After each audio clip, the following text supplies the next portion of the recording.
Bonjour les amis, je suis super content de vous retrouver aujourd'hui. Aujourd'hui, on va faire un tour dans mon aquarium marin parce que pendant tout ce temps, il s'est passé énormément de choses. Il y a eu des nouveaux coraux, des nouveaux poissons, des nouveaux produits.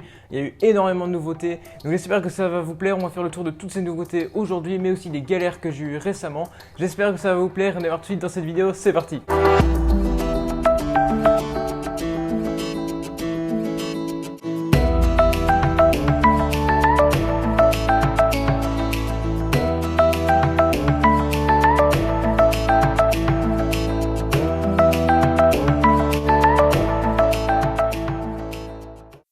Donc pour commencer, parmi les tout gros changements, on a tout d'abord le décor. Alors les causes de ce changement sont très simples. Mon ancien décor était beaucoup trop tassé et pas assez optimisé pour le brassage, donc j'ai essayé de trouver le décor qui me convenait le plus et j'ai réussi à faire ça. Donc c'est une espèce d'arche et je vais pas vous le cacher, je suis vraiment hyper fan du résultat. C'est vraiment ce que je voulais, il y a de la place pour les coraux et en plus c'est aéré pour le brassage. Je trouve que c'est très joli visuellement, bref, j'adore ce décor.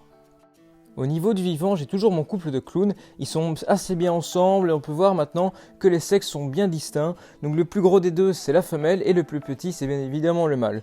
Au niveau des coraux, il y a toujours mon joli Duncanum samia ainsi que mon Starcophyton. Ils sont magnifiques et ils grandissent vraiment super bien en ce moment. Je suis très content, ils ont de super belles couleurs, donc je suis vraiment très content de ces coraux là. J'avais aussi une bouture d'Aquantastrea, mais cette bouture n'est pas dans le meilleur de sa forme pour l'instant, car sa roche était envahie par les Heptasia. Les Heptasia, c'est quoi? Ce sont des anémones de verre, donc qui peuvent brûler les coraux. Donc j'utilise pour m'en débarrasser de l'Heptasia X de chez Red Sea, c'est un produit qui fonctionne très bien. Et donc je vous en dirai des nouvelles de cette bouture d'Aquantastrea pour voir si elle reprend ou pas.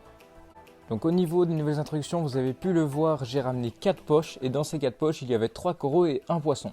Au niveau des coraux, j'ai ramené un Ricordea, il est magnifique, c'était un très gros coup de cœur, ses couleurs sont sublimes, donc c'est un corail mou. En tout cas, je regrette vraiment pas de l'avoir acheté car ces polypes sont vraiment super jolis avec des couleurs orange et le bout des polypes un peu vert.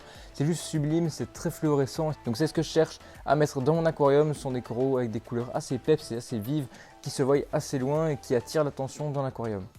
Le deuxième corail est un SPS et c'est un Montipora plateau vert.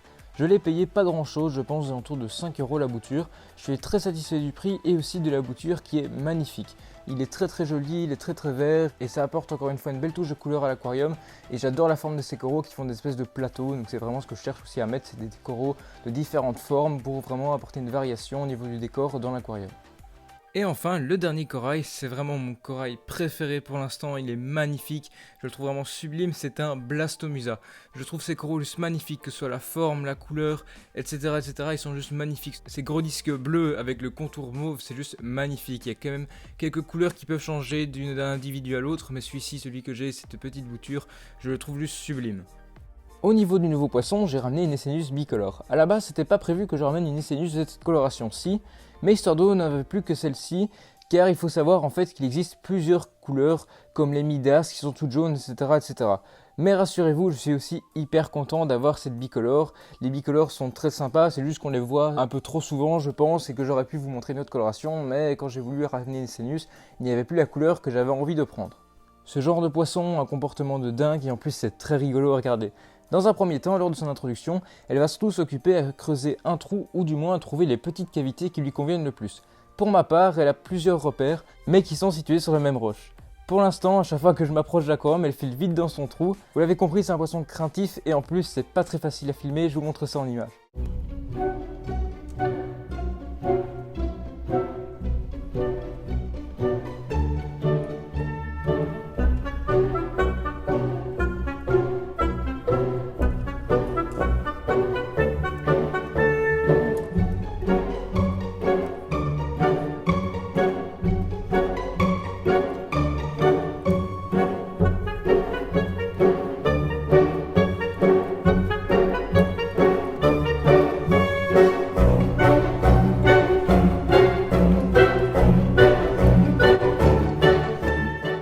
Quelques semaines sont passées maintenant après son introduction et je peux vous dire qu'elle va super bien.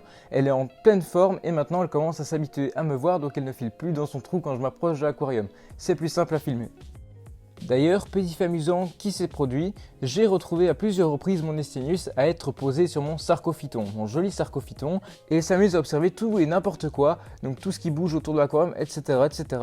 C'était très amusant pour moi de l'avoir posé sur ce corail, c'est super marrant à regarder, mais j'ai aussi été assez surpris. Je suppose qu'à mon avis, elle se donne à cœur joie de se poser là-dessus, et ça lui fait vraiment très plaisir d'aller sur ce corail. Je sais pas si le Sarcophyton, lui, l'apprécie bien, mais en tout cas, elle adore se remuer au milieu de tous les polypes de mon Sarcophyton, donc je suis assez content de voir qu'elle fait ça. J'ai également profité pour ramener pas mal de petits produits du magasin. Donc pour commencer, j'ai voulu faire plaisir à mes poissons en leur ramenant plusieurs types d'alimentation. J'adore varier l'alimentation de mes poissons car c'est très important pour leur santé, etc., etc., pour leur donner des nouvelles vitamines, des nouveaux oligo-éléments pour leur croissance. Donc je suis assez content, je vais vous montrer tous les produits que j'ai ramenés. Déjà, pour chouchouter mon Estinus, j'ai décidé d'acheter des algues sèches, car elle a un régime à tendance algivore. J'ai également ramené deux types d'alimentation sèche pour poissons herbivores, donc des petites paillettes et des granulés. Alors pour l'instant, mon Estinus ne veut pas manger les granulés, les paillettes ainsi que les algues sèches, parce qu'en fait, elle trouve l'alimentation elle-même sur les roches, elle s'amuse à râper toutes les petites algues qu'elle trouve par-ci par-là. Donc voilà, mais quand elle aura faim, à mon avis, elle mangera les algues que je lui propose parce que c'est vraiment une alimentation de choix pour son régime alimentaire et je pense pas qu'on pourrait lui donner plus à manger, voire même mieux. Par contre, les poissons clés mangent de tout, même les algues, ils s'amusent des fois à aller un peu mordiller dessus et ils mangent les paillettes et les granulés pour poissons herbivores, donc ça leur fait vraiment une alimentation très riche et très variée. Pour mes coraux, j'ai aussi pris des oligo-éléments pour booster la coloration. J'ai pris la fondation de chez Red Sea car je suis fan de cette marque et de leurs produits, donc je vais tester et je vous ferai sûrement un retour sur ce produit pour voir si ça marche ou pas.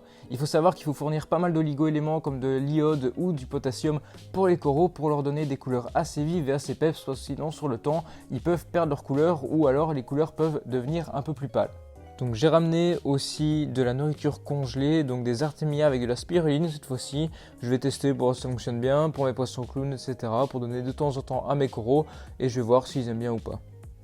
Donc là ici je vais nourrir les poissons mais aussi les coraux. Donc là ici pour les poissons je vais donner des artémias avec de la spiruline et pour les coraux je vais donner un mélange de plancton lyophilisé avec du coral nutrition de chez Red Sea mais aussi des copépodes.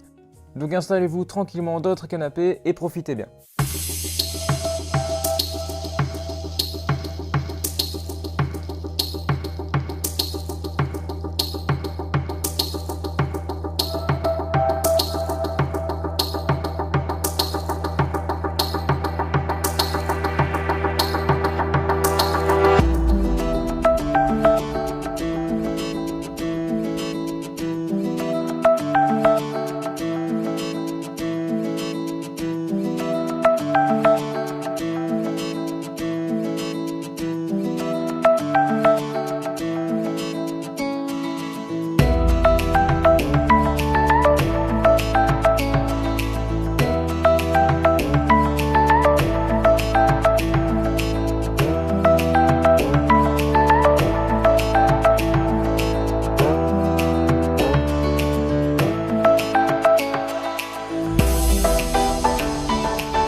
Dans les galères assez récentes, j'ai eu de la cyanobactérie. Donc pour essayer d'avoir les bons conseils, j'ai été demandé à Arnaud de la chaîne ARMP qui m'a bien aidé. Donc n'hésitez pas à aller voir sa chaîne, le lien s'affiche en haut à droite. Donc j'ai testé plusieurs paramètres pour voir d'où venait la cyano et à cause de quoi. Et au final ça venait de mes phosphates.